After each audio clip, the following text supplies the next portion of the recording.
Testing capacity for COVID-19 will increase between 298 to 492 samples per day with the revalidation of the JNF General Hospital lab and the capacity of testing in private labs. This is designed to expedite the testing process in St. Kitts and Nevis, which is already causing consternation among persons in quarantine and isolation, some of which have been quarantined way past the stipulated time.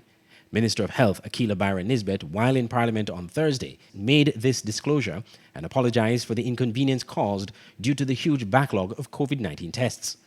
She explained the improvements that will be made going forward. I am also happy to report that our JNF laboratory have been given the revalidation and will now be processing samples relative to COVID-19.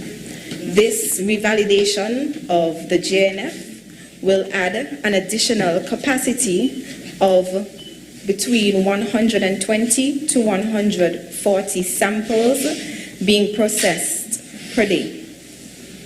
As you would have been made aware at the recent PM conference, the CMO would have indicated that our lab capacity, as it is right now, we have the next generation lab, which is able to process between 150 to 300 samples. The Avalon lab, which is able to process 20 to 40 samples per day.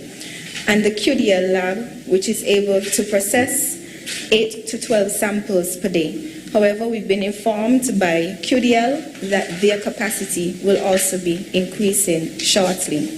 Meanwhile, the minister listed some new procedures that will be followed in contact tracing, which will help determine who is considered a contact of a COVID-19 positive case. We will consider a contact to be a person who had any one of the following exposures to a positive case during the 2 days before and the 14 days after the onset of symptoms of a confirmed case. 1.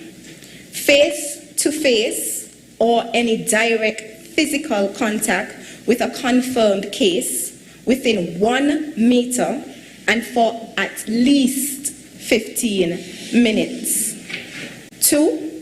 If you have direct care for a patient with confirmed COVID-19 disease without the use of the recommended personal protective equipment.